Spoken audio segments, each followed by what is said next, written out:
Oh, yeah. The homes wouldn't be that bad if they were put on even a quarter-acre lot. All right, everyone, welcome to the City for a house Council right now. meeting. Thanks for coming. We're going to go ahead and get started. If I could all ask you to please stand for the Pledge of Allegiance. I pledge Allegiance to the flag of the United States of America and to the republic for which it stands, one nation under God, indivisible, with liberty and justice for all. Molly, if you'd help me out with the roll call, please. Sure thing. Alderperson Henry. Here. Alderperson Schaefer. Here. Alderperson Valdey. Here. Alderperson Dean. Here. Alderperson Grimmer. Here. Alderperson Price. Here. Alderperson Eicher. Here. Mayor Atwell. Present. Administrator Hafner. Here. Attorney Gutenkunst. Excellent. Thank you very much. Okay, we are going to move into number 4, public hearing. Public hearing number 1. Topic, amend the text of the 2030 comprehensive plan to include a special use area number 2 and to amend map 7-4 City of Delafield 2030 master land use plan map from the agricultural category to the planned mixed use category with a special use designation area of number 2.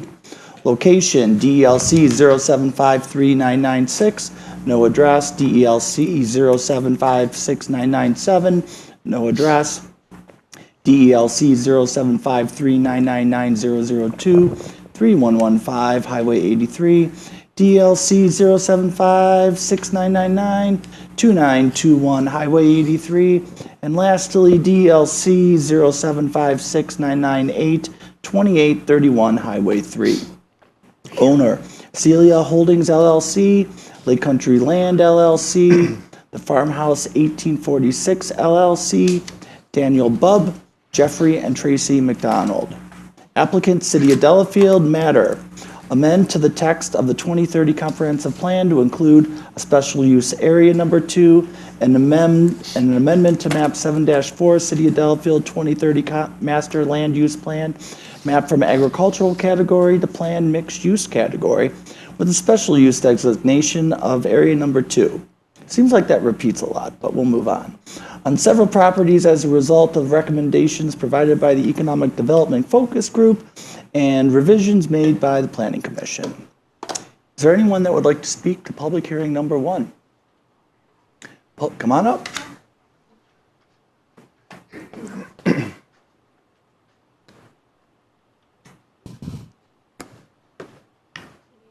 Name and address, please. Tracy, T-R-A-C-Y, McDonald, M-A-C-D-O-N-A-L-D, 2831 Highway 83. I did submit this in email, and it should be in your packet, but I wanted you to hear it from me. Let me start by saying that my husband and I are in favor of rezoning our property to planned mixed use. We live on 83, first house north of Oakwood Church, and south of the Bark River with approximately 500 feet of frontage directly facing 83. We are going on 30 years of living on this 9-acre piece of land and raised our family of 3 children during this time. Purchasing our property back then, we knew that the farmland surrounding us would someday be developed. The Heartland Business Park across the street was not built but developed quickly and now is fully developed. Times have changed and we need to downsize and would like to sell our property. By not changing the zoning to include limited business or senior housing for the properties bordering Highway 83 south of the Bark River would keep us hostage to remaining or selling our property as residential. No one will want to live on our property as strictly residential because of the Heartland Business Park across the street, and it will happen, 83 is enlarged to 4 lanes. Someone might purchase our property, live in the house, thus opening the possibility for opening some sort of business using the conditional land use option. Others who have, for example, Gerber Nursery, Rustic Manor, and Becker Clayworks, all bordering 83. It seems like you would prefer an overall planned mixed-use option, not have individual conditional use permit requests, therefore piecemealing. Our property is no longer ideal for raising a family. Rustic Manor is already established in the suggested zoning area, no longer suitable for raising a family. They have created a beautiful open space venue having hundreds of visitors utilizing local hotels, restaurants, and shops, therefore spending dollars and adding to Delafield's economy. Focus on the property south of 83 where there are only 2 residential houses, one being ours. Someone said they could see our house from Nagawicka Road and or Hirschman Lane, but you cannot see our house or outbuildings because we have a section of woods at the back of our property that could remain as a buffer to that anything would be built east of those roads. We also have a long driveway that could be an example of how a road going to the various buildings would be constructed with only entrance and exit from 83, no connector roads leading to the residential section that might be constructed behind our property. It's a great compromise for all, part residential and part limited business senior housing to raise the city of Delafield's tax base. Thank you. Thank you for the comments. Is there anyone else that would like to speak to public hearing number 1? Public hearing number 1. Come on up.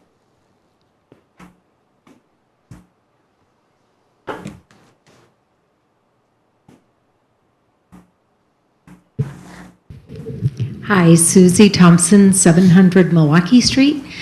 The whole idea of the rezoning along 83 has taken many different dips and turns in the last few months. I see positives and negatives. I've seen change of ideas and the changing of the map, which I thought was also very good. If you do limit it, as you say, not to allow anything with additional noise, fumes, light, but most of all the traffic, that people have allowed parking and deliveries on their property, and not that the trucks are out on the street. We do see in downtown Delafield huge semis that are almost the size of tandem trailers that try and stop and deliver things to a business across the street from our home. So if they try and do that in an industrial area with tandem trailers or what I call a super mega truck that's literally that long, you're going to have problems. So I hope that you will encourage the review of any businesses that go in, that it is indeed limited for parking so that any residential around it does have something as beautiful as the 24 pictures that you showed as examples. There were some beautiful buildings. Again, my question is 20 to 25 to 30 years from now, will those businesses vacate their buildings instead of remodel them? Because that's what many people who consider going there are wanting to do. They're wanting to vacate buildings that are 20 to 25 to 30 years old. They'd rather go with new, and then what do we end up with for the next generation? Thanks. Thank you. Anyone else that would like to speak to public hearing number 1? Going once, going twice. Public hearing number 1 is now closed. Okay, we're going to move on to number 5, approval of the following meeting minutes. Somebody want to help me with the motion or changes to 5A and B? Good with the motion to approve both 5 and 5B for our minutes. Second. All right, is there any discussion? Hearing none, all in favor say aye. Aye. Opposed? Abstentions? Passes. Okay, we move on to number 6, City of Delafield citizens' comments. This is your opportunity to speak about, come on up, speak about anything that's on or off the agenda.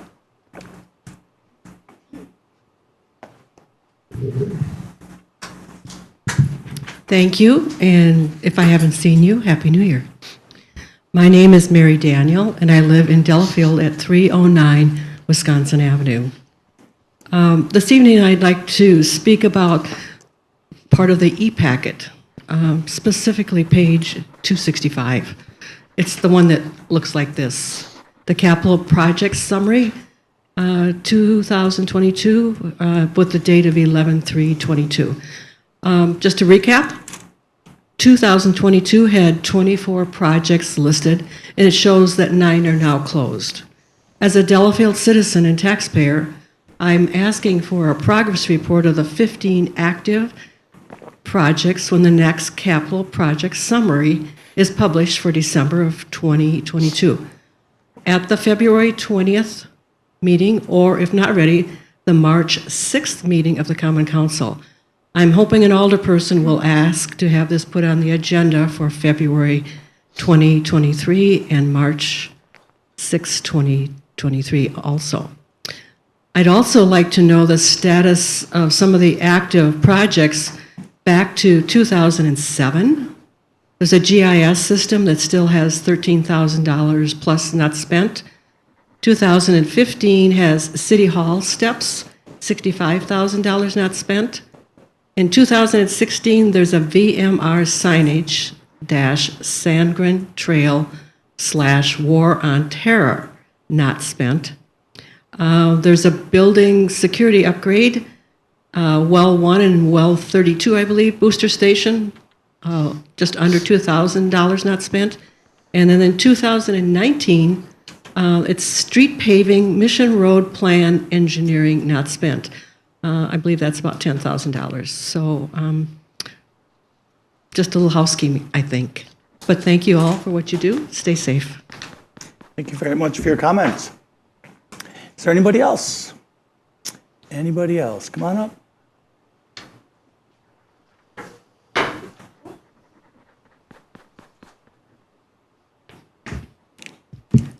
I'm still Susie Thompson. I'm still married to my husband Alan, and we still live at 700 Milwaukee Street. Nothing has changed since the last time I spoke to you. Several things. I'm going to take it backward on the agenda. First of all, Tom, I want to thank you very much for the detailed information you provided in the paperwork tonight, reference Lake Country Fire and Rescue.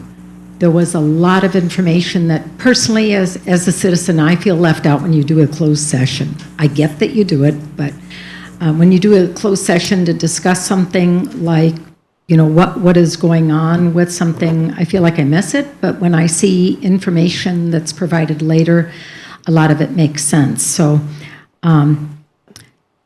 we definitely need to support getting things resolved with that.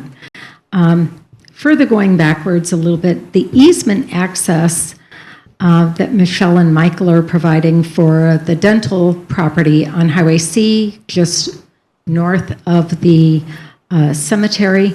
I'm really confused about this because I thought that this was removed from consideration about putting a back alley behind those properties, yet they're going to give an easement.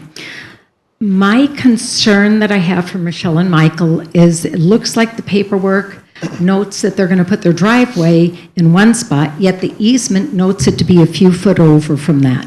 And I know that property as it goes north on their property is quite an incline. So if you do that easement later on, that's going to require them tearing out what they just put in. Having done remodeling and construction on our house, spending the money and spending it a second time is difficult. So if they're doing something now and then they're required to do it later, I would hope that the city's not really making them spend the money to redo it after they just did it. So I don't know why they're not doing it right away. Going further in what's going on, the information I had complimented on Chris Miller from Miller Marriott with the construction at St. John's, that is the most detailed well information I've ever read in my life. And I've read a lot of well information. It's extraordinarily helpful, and I'm very impressed with what's being done there. Both Chris Miller as well as Michelle and Michael, with the engineering and the information that each of them have provided. I'm sure both of those groups have spent over $100,000 just to get in the door to talk to all of you with what they're doing.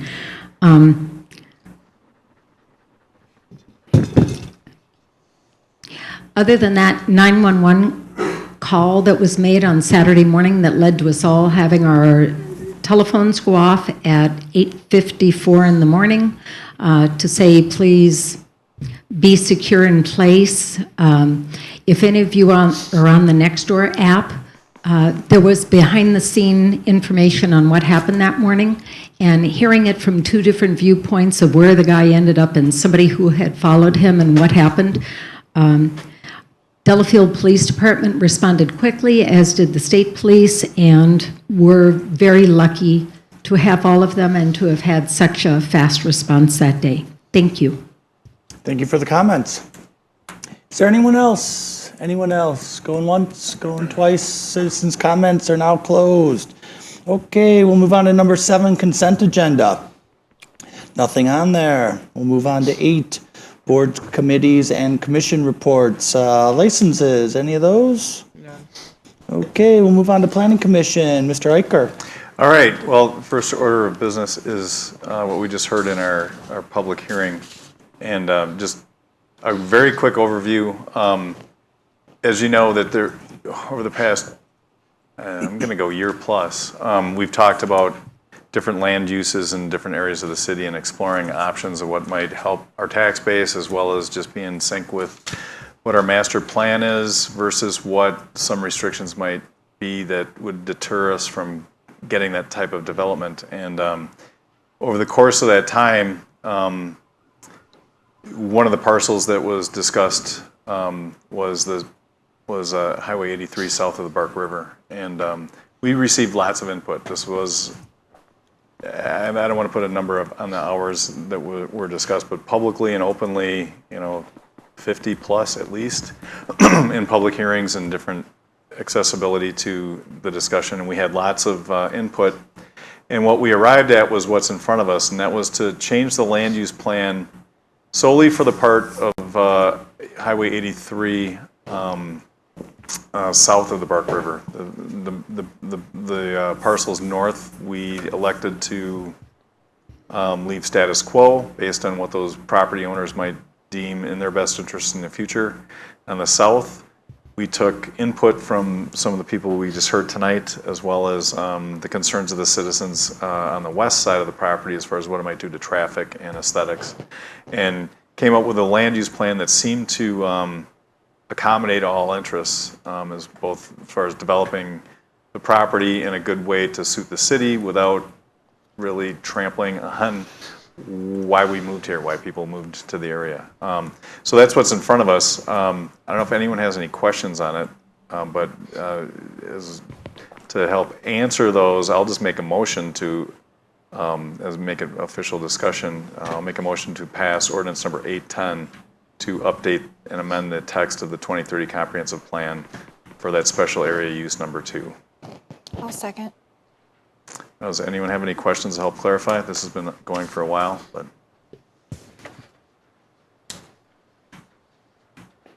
All right, is there any discussion? Hearing and seeing none, all in favor say aye. Aye. Opposed? Abstentions? Passes. All right. Item B, ordinance number 811 is for the zoning map interior to what was the St. John's property, with the, and that was also commented on just a minute ago. This is another one that was batted around for a while. Initially, it was a higher density proposal that was declined and then came back, and this was unanimously supported by the Plan Commission, and it's in front of us today with the plan that's in the packet. So I'll make a motion to approve ordinance number 811 for the zoning district to change it from P1 semi-public use to R4 single and 2-family residential use to accommodate a single-family residential development on these properties. Second. Is there any discussion? Hearing none, all in favor say aye. Aye. Opposed? Abstentions? Passes. That is way too easy. That's because we did all It's a that good work up front. It's a good indicator that there's lots of work and debate going into There this. was a lot of work on it. So item C, this is for 124 Genesee Street, just north of the cemetery as you exit 94 if you're headed west into downtown. And this is for the a conditional use site plan to operate a dental clinic. And actually, the part that was just brought up in citizens' comments is the next item. So I'll make a motion to approve item C for DELC 0798953, the conditional use site plan for the dental clinic. Second. Who had the second? Schaefer? Grimmer. Or Grimmer? Alrighty, any discussion on this one? Questions? Hearing none, all in favor say aye. Aye. Aye. Opposed? Abstentions? Passes. So item D, and this is for the access easement agreement for the city of Delafield for that same subject property on 124 Genesee. And that is to accommodate the possibility, long-term, should the residents to the north desire to, or whoever subsequently owns the property in the future, develop that into a similar type of a non-residential use or semi-residential use to help grant access so that we don't have a parking problem on Genesee Street coming off the freeway. So this would be to allow the Plan Commission and future development to mandate access to those properties for public access for retail or other types of business uses from the non-Highway C side of the building, so that wouldn't interfere and create congestion in front of the school, et cetera. And so this is more of a what if than it is a pending likelihood that work and asphalt put down today is going to be torn up in the next 5 to 10 years. So that's really what this is about. It's to accommodate the potential for the other residents and not so much any kind of intended city use to leverage this in the future. It's just really to allow people to exploit the use of their property if they should wish in the future. I don't know if it makes sense or not. I think it makes great sense. It's proactive. It's I also, can't hear, I'm sorry. sorry, I just said it's proactive. I'll make a motion to approve the easement agreement as referenced in 8BD. I'll second. I guess my only question is, why now? There was a lot of pushback, as we all know, from the property owners, other than where the dental office is going to be sold, and they were pretty impassioned about not making an alleyway. So it just makes me a little nervous if we're going to lay the groundwork down. I don't have I don't have a huge objection. I'm just wondering why now. Is this something that could come up later if someone purchased the property and there, like another property? Yeah. So Can I take a swing at that? Go ahead. I'd like to too. So the easement we're talking about here is only on this parcel in particular. Oh, that we're that's talking connected about. to the It does dental not office? extend past Okay, that. I'll stop there. Okay. I'm done. Yeah, no, I'm good. don't wanna I'm do it sorry. I either. thought you were sending it down the way. Yeah. Nope. And Just All right. over this one Objection parcel. removed, Your Honor. the other answer is this is our one chance to get it for free. If we don't get it now, we'll have to buy it from the property owner in the future. Totally, I'm not worried now. So thank you. Shows you how well I can read these things. So are there any other discussion? How does the property owner feel about it? Were there any objections from them? No, we went through the process. We've worked with this applicant for several months on this topic, and it really was a non-effect to them. I mean, they accommodated it with their building and their parking and their water management processes, and it all worked out. All right. Seeing no other discussion, all in favor say aye. Aye. Opposed? Abstentions? Passes. Thank you. I will say that that's all I have for Plan Commission. We have a meeting at the end of the month, and I am not aware of what's on that agenda. We've had a lot to bite off, and it's been a long holiday. So just go to Notify Me online and sign up, or look for the agenda when it comes out that week before. That's it for Plan Commission. Yeah, I'll just add there's going to be a couple new development proposals, at least a preliminary that'll be on the next Planning Commission. It's all dependent upon the applicants getting their proper documentation in. I know, if I may, in regard to that, I think there was a notification mailed to people who live near Clearview that there's a public hearing on Wednesday, the 25th, at Plan Commission regarding their proposal. So that's one thing that's coming up for Plan. I would suspect that that's clearly preliminary, so I don't think action would be taken at that meeting. No, none of these will be action. It's But no, it's information. good. It's good. No, right. Yeah, very good. Yeah. Yep. Very good. Yeah. They've been great neighbors, I hope. They've and I been wonderful respect them. neighbors, yes. Yeah, absolutely. Alrighty, we'll move on to CE Lake Welfare Committee. Mr. Price. Yes, Lake Welfare met last week. We had three main areas to discuss. The first was a minimum requirement for impervious surfaces for riparian properties. Our committee came up with a motion with Amy Barrows last year to go to the Plan Commission to make a impervious surface recommendation of no more than 50% of the square footage of the lot be impervious, plus no impervious surfaces permitted within the first 35 feet of the frontage. The person from our committee who went there was also their plan committee person, decided at that time. This must not be picking up, Rich. Okay. Is that better? Yes. Okay, now it's going. The person from our committee who brought that in decided he thought there'd be an issue on very, very small properties on the lake meeting that 50% square footage. Our intent at that time was not for the small properties because they have a special permission anyways. So we wanted to come back and get that revisited again. So I sat down with Amy, who just left about 2 months ago, and we wanted to bring it up in the January meeting. We thought that we would just change it to say impervious surfaces limited to 50% of the square footage for lots 15,000 square feet and above. If she figured at that size, there'd be no issue with making a 50% impervious surface on the lake. So we made that motion. That's going to the Plan Commission, and then if it passes there, it'll come back here. Next thing we talked about, it was an interesting meeting, on boat wake size. There's a movement up north to limit the size of boat wakes, especially in Vilas County. What's happening, Vilas has a lot of lakes, and most of them aren't that deep. So these type of boats, when they put their big wakes out, also shoot straight down about 20 feet. And that pillar of water going down is ripping up the bottom of the lakes. You know, the weeds are floating in, and without weeds, their fish die. So the resort owners up there aren't allowing people to even bring those boats in.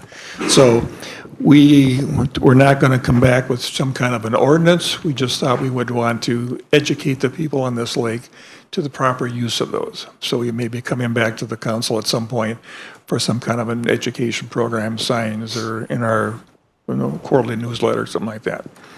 And the last thing was just handling of egg oiling permissions. We want to try and find ways of getting some more lots to be egg oiled. So we're updating that list right now. That was it.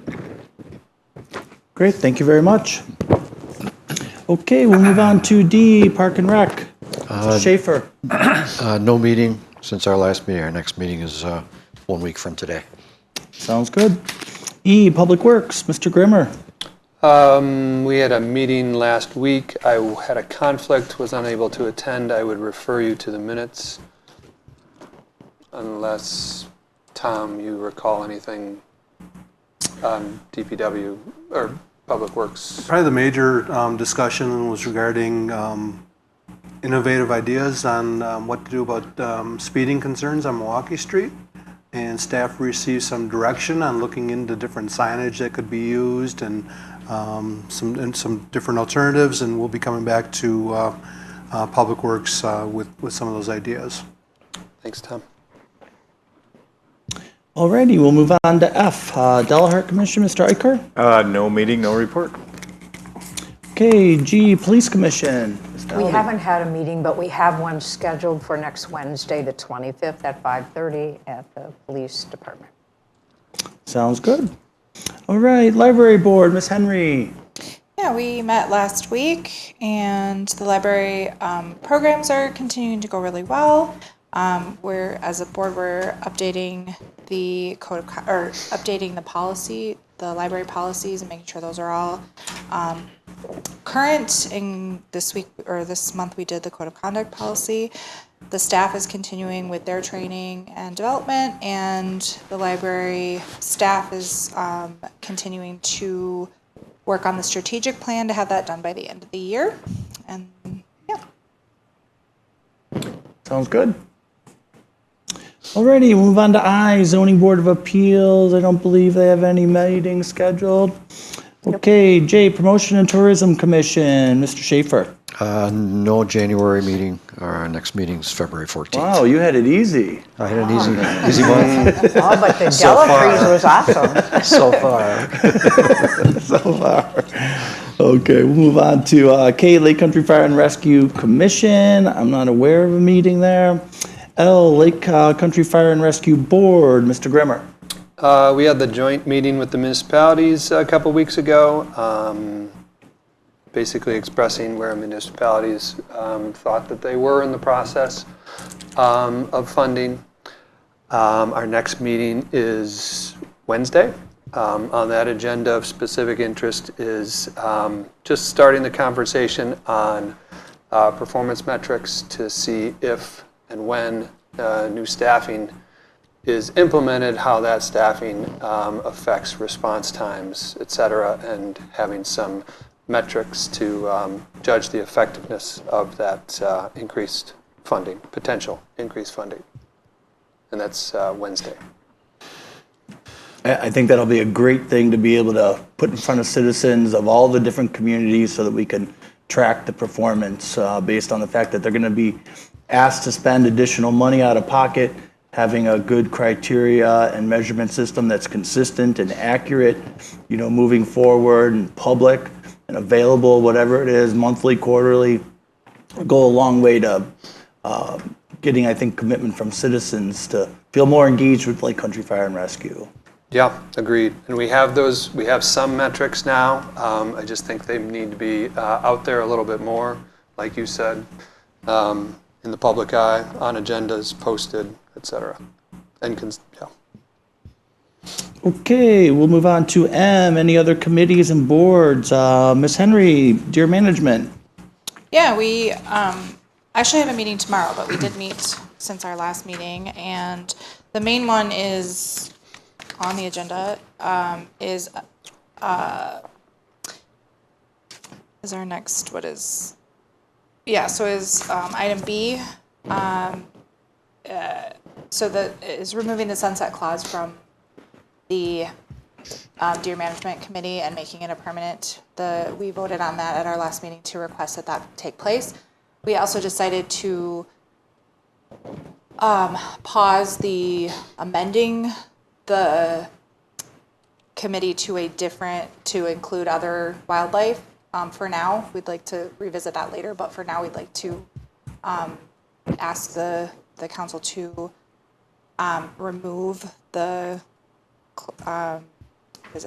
section 1-110C, which is the termination date on the commission, and make it a permanent commission. I'll make a motion to adopt ordinance number 812 to repeal section 1-110C. I will second that. All right, discussion, questions? Hearing none, all in favor say aye. Aye. Opposed? Abstentions? Passes. Thank you very much. Okay, move on to 9, unfinished business. Discussion and possible action regarding the 2022 AV capital project. Tom, Molly, who's taking this one? That's me. So the capital project for the AV improvements were approved with the 2022 budget.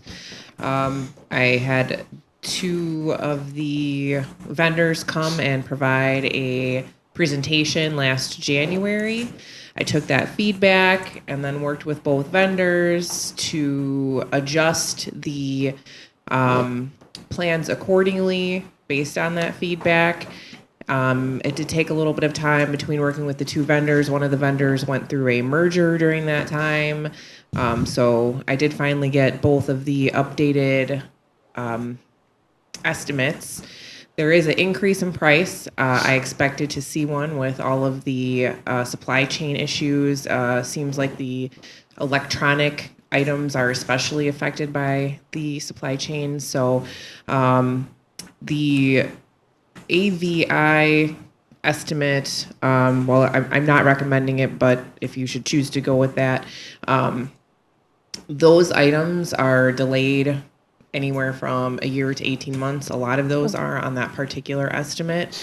They had provided one that was over $100,000 initially, and that they explained was because that was to accommodate products that were more readily available, and then it resulted in a higher expense. So I'm recommending going with the Miles Pro AV as our vendor for the upgrades. There are some items in there that, if the council would choose to reduce the cost, there are, I believe, 10 lapel replacements. This was meant to be able to accommodate those kind of roundtable discussions that we have here, because we chose to go with the goosenecks, or the feedback was that the goosenecks were kind of preferred up front. There are some folks here, I did get some feedback that occasionally, the lapel mic is preferred also.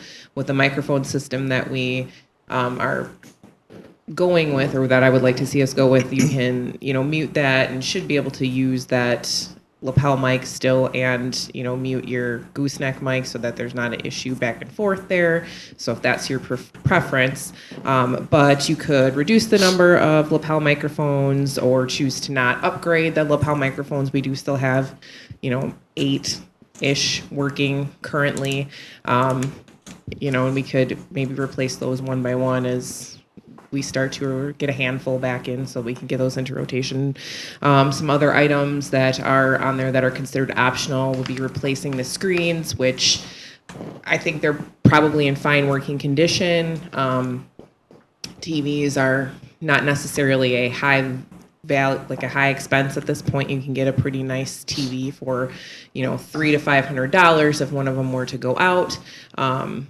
However, sometimes, when we talk about the budget here, $300 to $500 is not something that is necessarily readily available for us currently. So, because we already have that, it would still come in under budget if we were to choose to go with some of those options. The one option I don't recommend us going with is the projector screen. I don't see anything wrong with the screen that we have now. The projector itself is a little faded, and I was mentioning to Tom earlier, it's a little argumentative sometimes. We have to turn it on, unplug it, plug it back in a few times to get it to go on. So, but it eventually works. So, and those two, it's not a super high dollar amount, and I don't believe it would be too difficult to get the setup in there to, have it ready to go to replace in the event that we needed to. So, were there any questions about the information provided or the estimates that were provided by Miles Pro? I think it was pretty self-explanatory and informational, but if anybody had any clarification that they needed, I'm happy to try to fill in, and Mike is in the back too. I'm sure we could pull him out if we had any questions for him specific to his offer. So, I was gonna say, could you refresh our memory as far what was the capital dollar amount that was approved? 90,000. Okay. and then going with, I believe, is just the top half here on the second page of the memo. If we kept the lapel mics in, we're currently looking at a cost of $77,604. Am I reading that right? Yes, that's correct.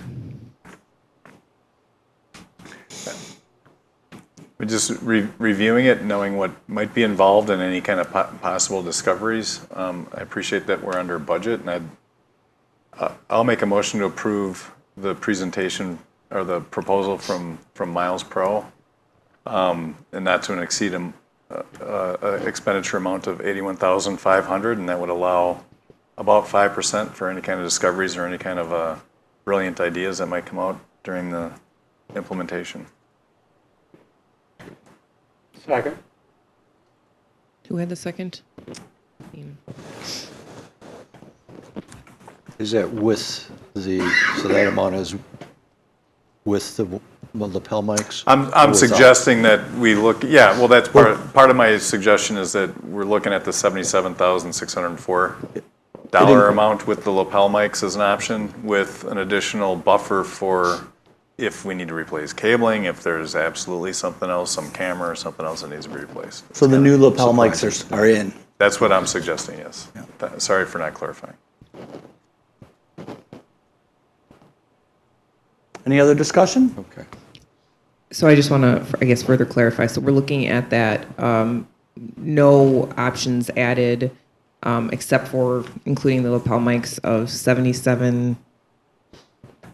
77,604, but just to include that, 5% buffer. Include 5% at the staff's discretion for things that might be on that list that are deemed valuable. Really. Thank you. All right. Seeing no other discussion, all in favor say aye. Aye. Opposed? Abstentions? Passes. Okay, we'll move on to 10, Mayor's Report. Item A, discussion and possible action on the following items. Number 1, confirm appointment of Jacob Berg to the Police Commission, citizen member position vacated by Ed McAleer, term to expire April 2026. I don't know, he's not a former mayor. That's kind of big shoes to fill. He's not dear. He's great. He really kidding. does his homework. He's very capable. I'm sure he is. So I will so move. You need a motion for that? Yep. Yep, I will so move. I'll second. Great. Is there any discussion? Hearing none, all in favor say aye. Aye. Opposed? Abstentions? Passes. Okay, new business.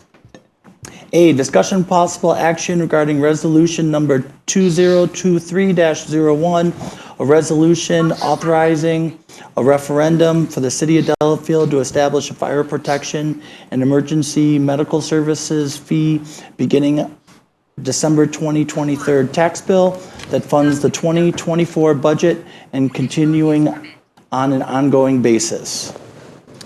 Tom? Yeah, so in your packet, there is a memo that goes over this topic. And if you remember, we had a special council meeting on January 3rd. And at that meeting, the council provided direction to move forward with a referendum for the full 2024 Lake Country Fire and Rescue Board recommended budget, and to do that through the current IMA and to identify what the fee would be for the city. Since then, I've received comments, questions, requests from a variety of elected officials asking for various other scenarios. And in the memo, there are 5 scenarios documented. The first scenario is that 2024 budget allocated according to the current IMA. And I also want to mention that for each of the scenarios, I provide an option assuming that our formula percentage stays the same as what it was in 2023. And then I also provide a little bit of a conservative number, assuming that our formula, which is made up of population, call volume, and value of improvements, could potentially go up. It could go down, could stay the same, could go up. But I do provide a little bit of a buffer in case that formula goes up, and I assume that it could go up 1%. And so for scenario number 1, what that amounts to is the fee would be about $556 without that buffer, and about $560 with that buffer. Moving on to scenario number 2, it's actually the same thing as scenario number 1, except for you'll recall that the fire chief at the last meeting offered that the 2024 budget could potentially be reduced by $180,000 with the elimination of the intern program. That's not something that the fire board has reviewed and approved, or so that was just a suggestion at this point. But when you do remove that $180,000, what that results in is a little bit of a reduction to our fees, to the tune of a fee of about $535 based on the 2023 funding formula. And if we assume a 1% increase, it would be about $540. Scenario number 3, again, assumes full funding of the 2024 LCFR board recommended budget. However, it completely eliminates the fixed base portion of the IMA formula. So it does not take 65% of the budget and run it through a formula where the city of Delafield is subsidizing at a percentage higher than our formula percentage. It would assume in order to fully fund the 2024 budget that the other communities would agree to that change in the IMA. And what that does to the fee for the city of Delafield is assuming the 2023 formula stays the same, would be about $436. And with a 1% buffer for a potential change, this one's more sensitive to a change because it's 100% going through the formula. So that would be about $450, assuming we have about a 1% increase in our formula. Scenario number 4 is a scenario that the mayor proposed. And what scenario 4 does is it provides LCFR with the exact same operating budget that they had in 2023, except for it adds 5% for inflation and cost increases. So it retains the 7 new hires from 2023, but does not hire any additional employees in 2024. Currently, the LCFR recommended budget does include another 7 hires in 2024 that this budget would not fund. Another factor that goes into this scenario is at the January 3rd meeting, the fire chief informed us that if we did go with this budget, that he anticipates significant loss of part-time employees and in that it would likely create a scenario where we would no longer be able to perform interfacility transfers and that we would have to rely more on outside services to help us with ambulance, and so there would be loss of ambulance fees with that as well. So the revenue loss that he suggested would be about $475,000, but the mayor asked me to run the numbers if that $475,000 revenue loss is not included. So that it retains all of the revenue in this scenario. And the fees that came up with was $460. about $455 using the 2023 formula. And if you include the 1% buffer, then it's about $460.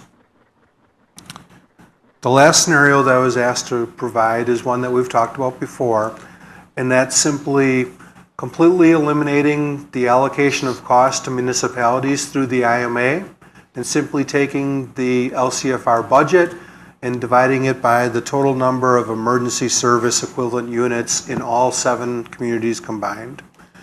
And based on the preliminary numbers that the LCFR staff has put together for those ESE units and taking the full LCFR board approved budget for 2024, what that results in is, and for this one, you can apply it to 2024, 2025, and 2026, and those numbers would be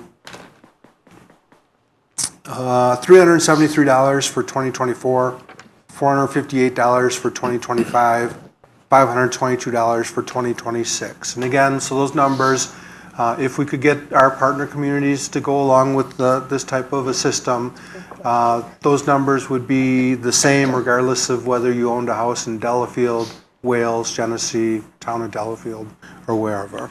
And the 373, that's 14 hires, correct? That would include the 14, yeah, it would support the 7 hires in 2023 and an additional 7 in 2024.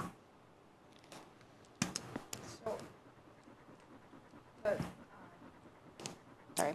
So only scenario 4 only is the only one that is just 7. The rest are 14. Is that correct? Am I understanding? I just want to make sure I'm understanding. I believe that's correct. Okay. That is correct.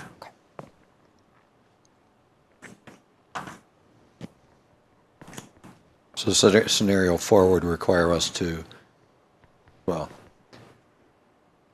we could reevaluate down the road and determine if that additional 7 was required, then we would We go really, back to referendum or you wouldn't some be able other to funding. reevaluate, you wouldn't be able to do those hirings until January 1 of 2025 at the earliest. But that scenario would accommodate the additional hiring later? Would, Or would, well, under any scenarios, you can hire additional employees later. I'm not sure what you're asking. scenario 4 accommodates 7 additional hires in '23, but none in '24? Correct. Yeah, you keep the same But after number in 2024 2024. And beyond, and if you decide, if the city of Delafield decided that the more were needed, you'd go through the process that we're going through now to decide whatever that number might be, 7 more, 10 more, whatever it might be. More of a annualized processes of approval rather than doing 2 years, basically, which is the 14, or the max is 22. So in your mind, you can think of it, for the first year, it was 7 people, according to the chief's proposal. For 2024, 2 years, it's 14 people. And then at his max out number at 2026, it's a total of 22 people. So there's 4 options, but at least in my mind, I keep it 7, 14, 22. Tom, my understanding of what the town of Delafield did last week was fund through 2024 14 new hires according to their IMA obligation. That's correct. Thank you. Well, and I'd suggest too that these scenarios are providing framework to give us how the money could be applied. I mean, we have no say when we approve the budget amount to the Lake Country Fire and Rescue. I mean, we have 2 people on the board out of 14 that guide the application of those funds. We're just suggesting that this money could be applied in this way to provide this type of service level based on the information we've been given to date. Is that right? Correct. Yep. Well, I mean, I don't want to suggest that we're micromanaging the number of hires. We're trying to manage what funds we think we can have available based on what the tolerance level for the people that have to pay it is, right? So that's saying there's a threshold between 7 and 14 and the number's not 10 isn't necessarily accurate. It's just saying that this framework provides that kind of a capability. That's how I'm trying to digest this. I mean, I like the fact it's easier to consume when you see these different scenarios. But again, in the joint board meeting that we had, we've been consistently looking at numbers for what a full-time employee costs, and we're seeing numbers that are fully tenured, fully burdened, fully insured, and all that. And the question was directly asked, those 14 people are they going to be hired and on board in 2024 at $133,000 as a burden cost employee? And the answer was likely not. And was there accommodations in the budget that was provided to us for gaps in employment where people are transitioning, people being hired at a lower level combined with the people at a higher level? And the answer was really fuzzy. It was, well, but the money would enable us, budgeting for that amount of money would enable us to build up our reserve. And frankly, what we're voting on here is specifically appealing to our taxpayers as funding a level of service. We're not talking about funding a reserve or funding other items that weren't explicitly put in these different presentations that were put out, as far as giving all this discretion to applications of money that's not necessarily needed specifically for these hires. We want to put bodies in those fire stations to provide the level of service that we all think and expect that we should have for our citizens. So one thing that's not in these scenarios that I see is that quote fudge factor for the fact that these people are not going to all be, do we have 7 employees currently fully employed right now today? We're 2 weeks into the month. That's 1/24 of the year. I bet we don't. So we're already ahead of, budget. I'd love it if we could just flip a switch and have, these people onboarded, but, so I think we don't necessarily need to look at, well, I think there's already some buffer built into what's been presented us to date, is what my point is, and I'm encouraged by the fact that we've got these different options in front of us, because there's certain numbers that are palatable and some that aren't, and I think there's currently an equity in the funding formula for the city of Delafield compared to the other municipalities, based on our expectation that we were not going to be faced with almost a 3x budget increase in 5 years when we re-signed the IMA 2 years ago. So I think we need to go more hand to mouth in the short term to make sure that these things are highlighted to the other communities. And in particular, there was a point made by a representative from the town of Delafield about what individual taxpayers should pay based on what their personal situation is, and I would like to see what the owner of a $500,000 house pays for in fire fees, regardless of whether it's just built into your levy or whether it's a fire fee in the town of Delafield, in the city of Summit, or in the city of Delafield, in Neshota, and that, because just some cursory investigation on my part, there's an inherent inequity for somebody, just a simple homeowner in the city of Delafield versus their neighbors. You go across the street, and per rooftop you're paying more just because you're in the city, and we have to maintain some leverage to make that right over the next few years. So I didn't come up with a number yet, but I'm hedging really close to 450 as far as the number that should be in the referendum. I'd love it to be lower. I told Tom a scary lower number than that last week. Because at the end of the day, we need to have a factual, honest, forthright story that we can deliver to the citizens, and a number that gets us over the next 2 years and can explain it and justify why it's a fair number. And, a citizen that comes with an argument and says, well, you're asking me to, just say, pay more than somebody in another community, that's an argument for them to not want to vote for the referendum. It reduces that number. To bring up a new topic, I also think that if the number is left uncapped in the future, that's another reason why somebody may object to voting for the referendum. Yeah, you're charging me whatever the number is now, $450 or $540, but there's no cap or restrictions for you to come and have to ask my permission in the future. So I think it's really important, whatever number we decide on here, that we're able to explain it, and that we can give citizens reassurance that we're taking this a step-by-step process, and that there are restrictions in the future that we're going to get your input if we need to go over the number we're asking you to vote for in April. For example, CPI plus 2%. If future councils need to spend more money than that, then they would have to go to referendum, just like a levy limit, even though we're calling it a fee. Same rule, right? But I think those two things really make those people that might be on the line voting for this, commit to voting for it. Because we all need this referendum to pass, and we need to find that sweet spot that's going to get 50% plus one person to vote for it, because we don't want to be in the other scenario, right? Yeah, and you can't underestimate the angst of being in that other scenario, where whatever we pass doesn't pass, and now we're left with a huge hole and really no way to get out.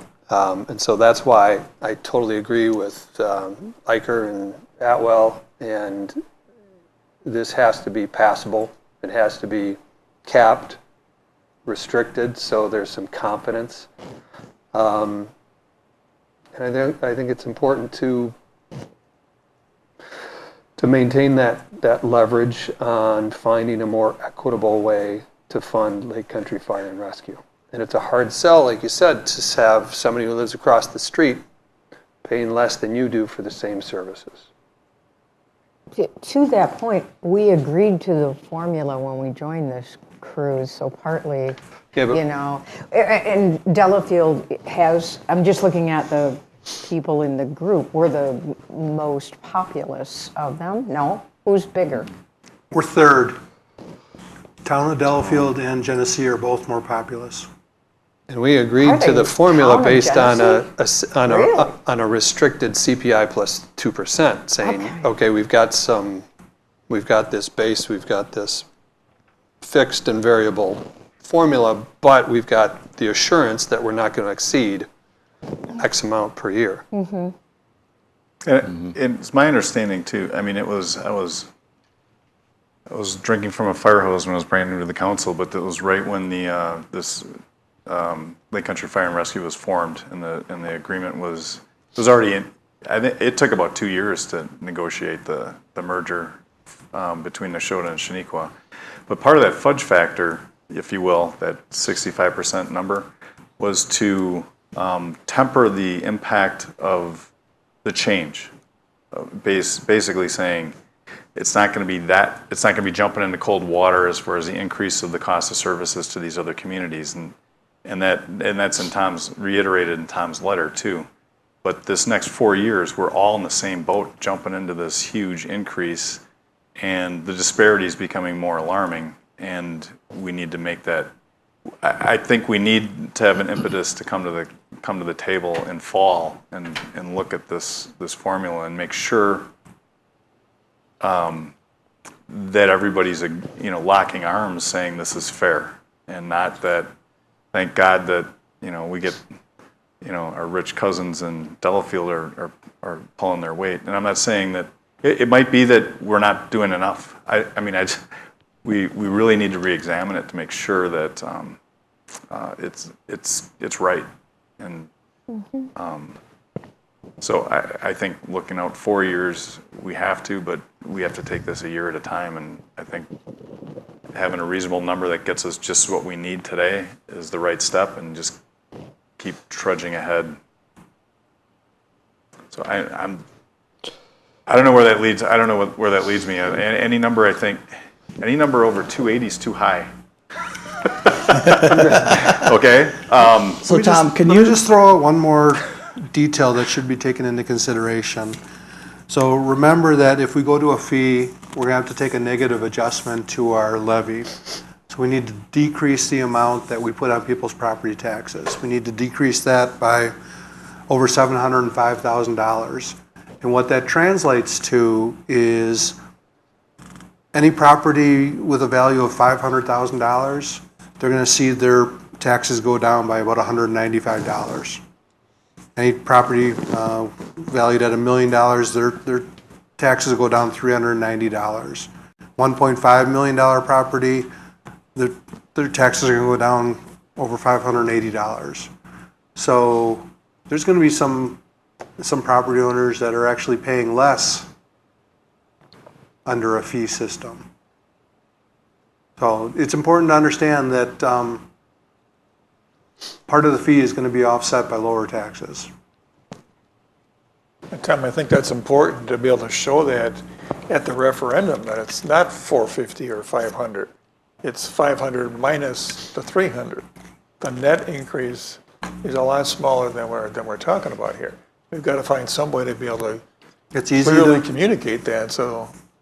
easy to put into a frequently asked question type document. Right. Yep. What's the most, I mean, aside from the properties that currently are not paying the taxes on this, like the exempt properties, what is the most that it would go up for? I mean, if you're talking about it could go down, but these properties that would be maybe the least valued, what is the most that it would go up for them? I mean, if they're not paying very much in taxes now, it's not going to go down for them, and now they're going to have an additional $5 fee. So, like, what do you want to talk about? Like a $250,000 property? It's about 63 Yeah. cents per thousand, right? No. So it's 63 cents per thousand, that's what we're currently paying for fire. So we're not taking all of it off the levy, we're only taking off the, 38 cents per thousand. yeah, so it's 39 cents per thousand is what the savings on the levy is from the negative adjustment. So if your property's worth $1,000, you're saving 39 cents. Woohoo. Okay.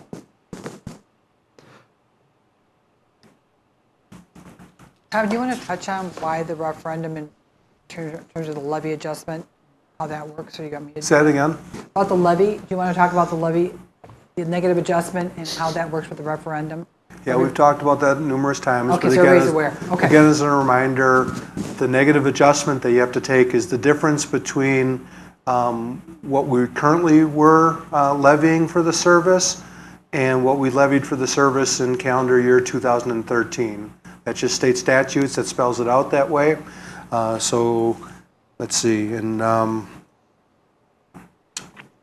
we were about $1.1 million in 2023 and around $705,000 in 2013. So what that does is the difference becomes levy capacity that the city could choose to use for other things.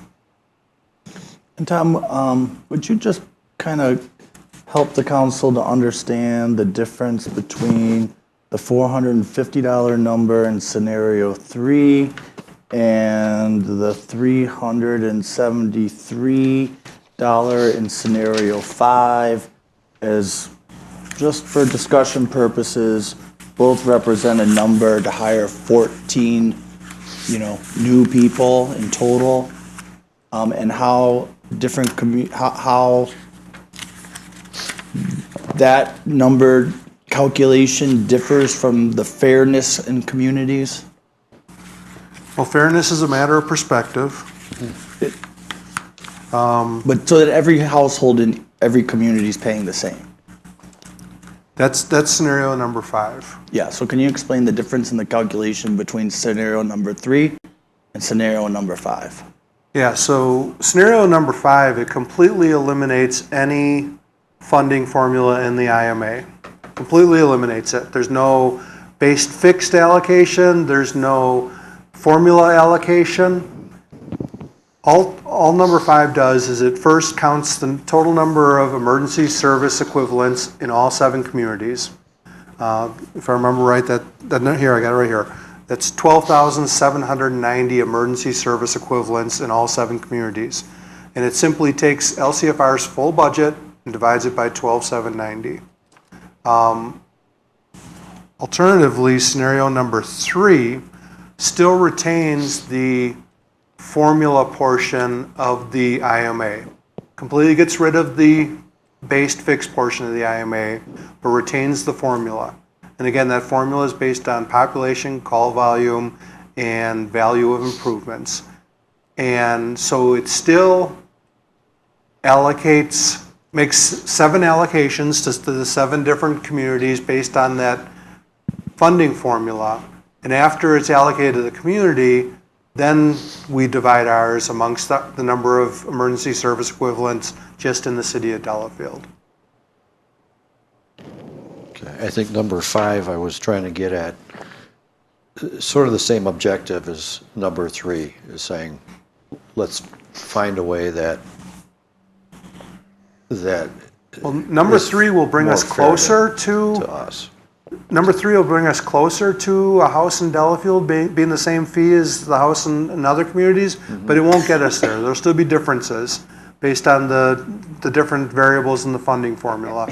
Versus number 5 will have exact same numbers per ESE in all 7 communities. Wouldn't we have to all agree? Oh, absolutely. Yeah. The advantage to number 5 for the city, I think, is obvious. For the other municipalities, the council could say that we're funding the whole program through 2026, right? And in exchange, we need to move to a universal rooftop fee. Versus scenario 3, where we're committed to just funding through 2024 and then re-examining.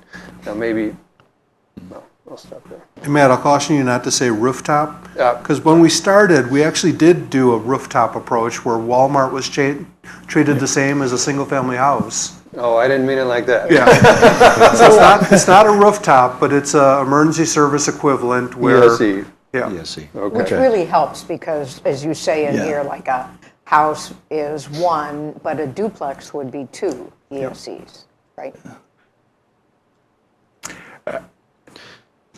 You're arriving at the same number with scenario 3 and scenario 5, at least for 2024. No, No. No? It's close. Oh, That's what we're No, trying to it's like understand is why there's $75 different. a difference. what are we at? Sorry. So you're looking at Exhibit G. I'm looking at scenario 5, 373. I'm sorry. They both move in the right direction. Yeah. So What I yeah. would call fairness. You know, I'm not comfortable putting these numbers, you know, the big number where we're paying more than our fair share per ESE compared to the other communities, and looking at our constituents and saying, well, next door they're paying half as much as you or a third as much as you are. They're not willing to. It's not worth it. Not worth any more than that to them, but it's worth. You should pay more. It just doesn't. It doesn't feel like the right message. I think we need to force the issue with the other communities. Without If we- giving the voters an opportunity, a reason to vote no. Let's not give them a reason to vote no. Let's make it a more equitable number for Delafield residents. Do you have any insight of which scenario would be more likely to encourage the other communities to agree to what we're hoping they will agree to? So far, all the other communities have pretty firmly said they're not interested in changing the formula. Yeah, of course they'd say that, you know. So the blame close, them. Just like we're saying, we're not interested in having more than CPI plus 2% go through this 65% base fixed portion of the budget.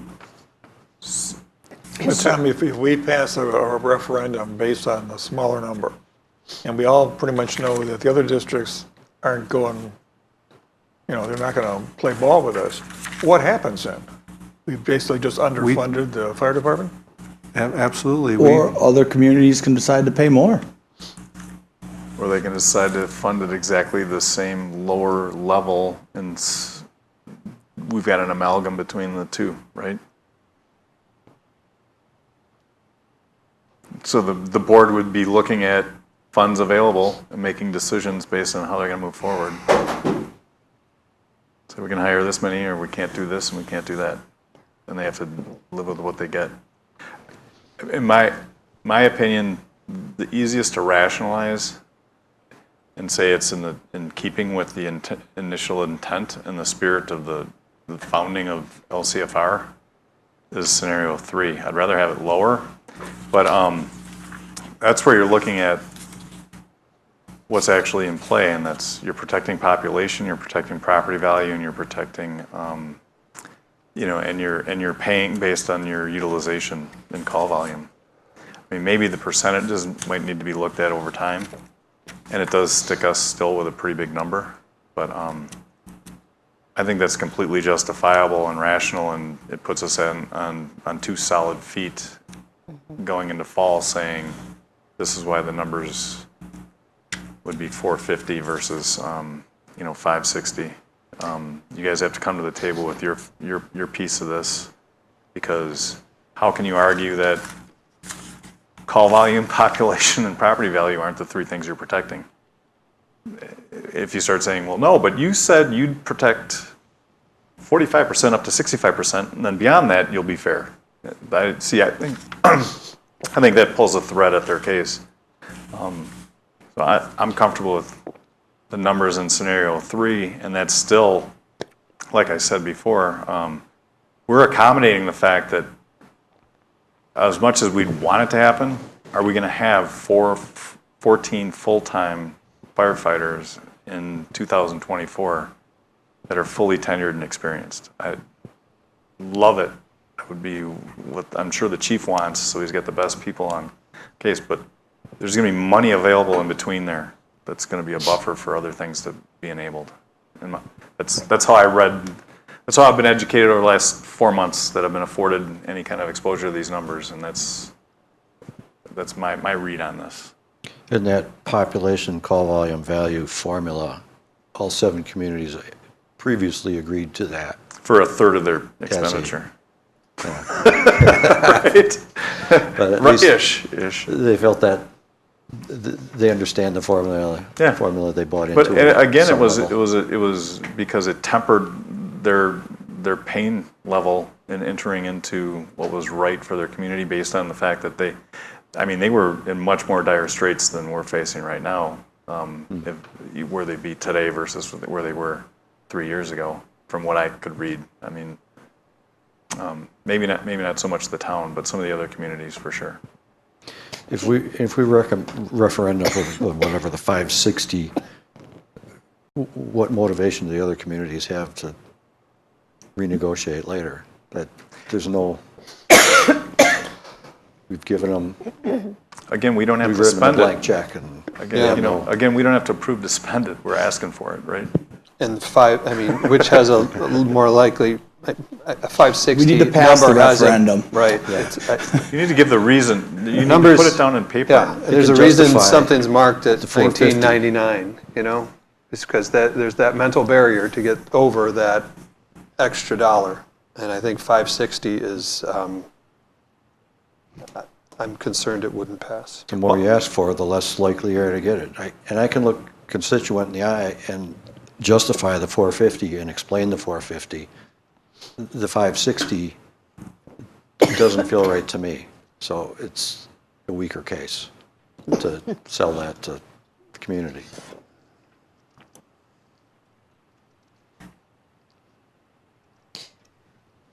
As the other communities develop and call volumes change and stuff, does that formula change? Changes every year, and it's a 3-year running average of those 3 variables. Okay. If we get this passed next April, by then, the other communities would have done what they're going to do. So they couldn't do anything till the next year. So for the 2020. Well, I wouldn't make that assumption because some of them don't want to go down. Well, I don't know what the other communities are going to do, but I think what we got to focus on here is what we're going to do.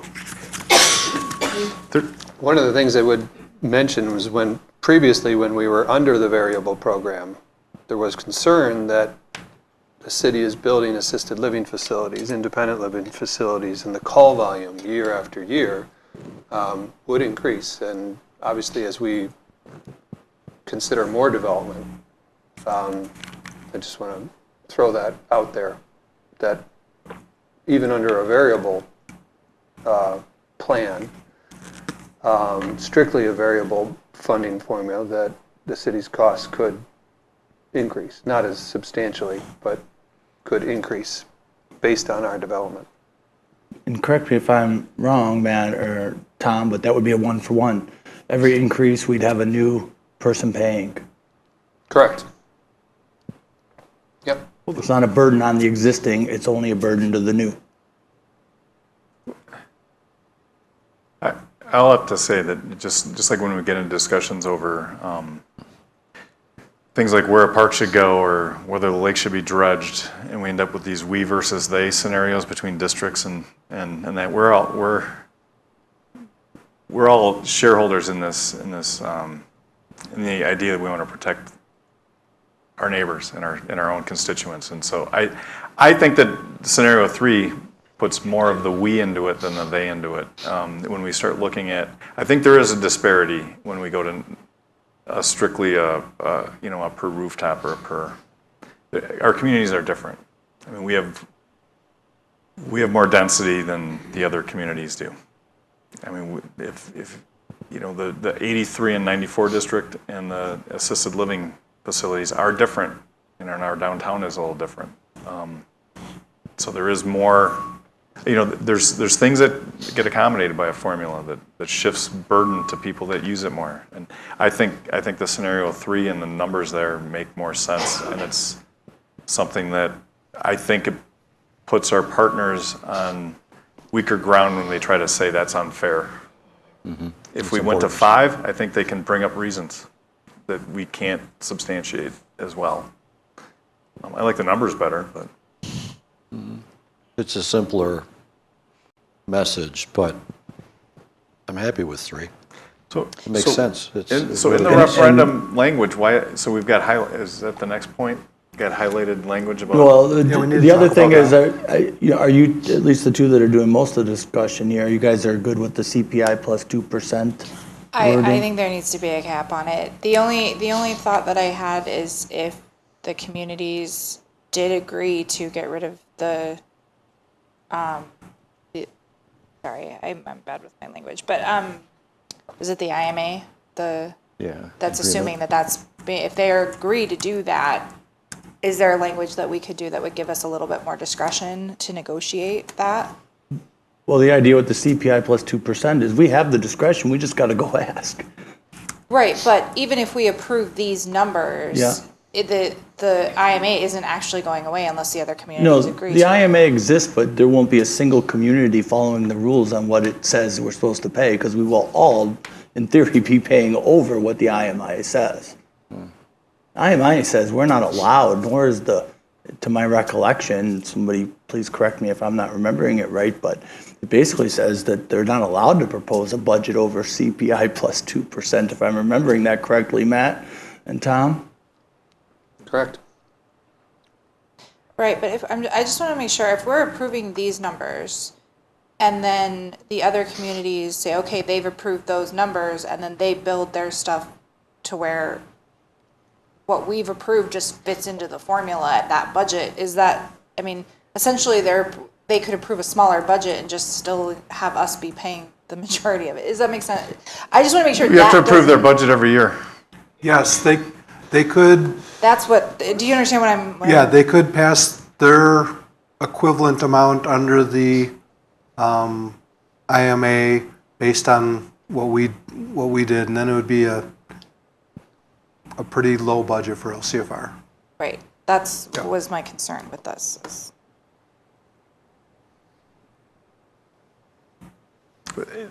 I would say we just I have. would we like have- to In that we have joint to- meeting, I'd say, in that joint meeting, it didn't seem that there was any hesitancy for people to say that we need to do something in line with what Chief Fenning is recommending, and that is to increase the level of service, or to maintain the level of service means we increase funding to get these people on the street and in the firehouses. I didn't see anybody saying that there was a viable option to maintain status quo and like get away on the cheap and not pay for the service in some way.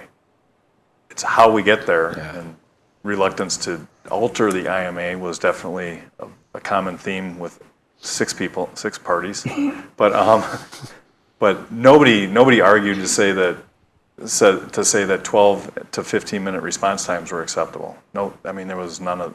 So if we don't approve what they said is our full budget, our full portion of the budget, are they going to approve paying higher? Well, we don't that- know. We don't know. that's- We but only know that's- what we can do, and if they, So is there language that we can build in there that this is what the expectation is? Is the, Yeah, but if you put language in, then that might be a poison pill for the you know, it kind referendum. of defeats the purpose of us trying to get that equity. well, I mean, more as far as like what our restrictions are, because if we're talking about the difference of is this the fully so this 450, is that fully 14. That's 14. Just for comparison purposes, Okay. it's 14. However, So, the however, board and the- chief decide how to spend it, The full though was the 21, 22. 22. So I guess my thought is the restrictions on going forward in the future, is there a way for us to give us more discretion to increase the budget to allow for the full funding of the 22 if it goes to a more equitable distribution? Our discretion would be go to a referendum to ask for the additional individuals, however number that is. So even if they agree to this, we still have to go to referendum again to increase to the 22. If we want anything wanted. Again, I'm saying people, there's disagreement, it could be a dollar amount, I don't know the dollar amount off the top of my head. But, yeah, if it's more than that, we'd have to go to referendum to ask for it. Mr. Mayor, I Well, just want to clean something up We real wouldn't quick. have to go to referendum. We have the option. Correct. We have the option. I just the want to make option. sure that's very clear, everybody understands. Unless you're looking to waive the negative adjustment, you don't have to go to referendum. I just want to make sure everybody understands that. Not every community may be going to referendum. They Yeah, may just be adding to their budget and moving forward. And Tom has talked about having the negative reduction in the levy. That's the difference between 2013 and 2023, I think it was. So you don't have to go to referendum.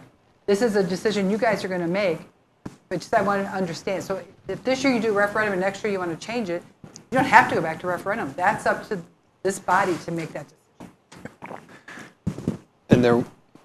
And what the town of Delafield did is essentially funded through 2024, 14 new hires at their IMA fixed plus variable calculation. Under scenario 3, we would be doing the same without the fixed part. Trying to get closer to equity. Trying to get closer to equity and, more importantly, trying to get something that will pass. Instead of too. 560, 450. Right. 560 might not pass. 450 obviously has a better chance. We don't want to end up at zero because we did it Exactly. the wrong way. Right.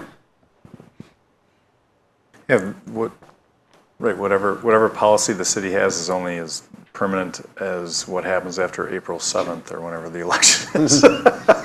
Right. No, so to our attorney's point,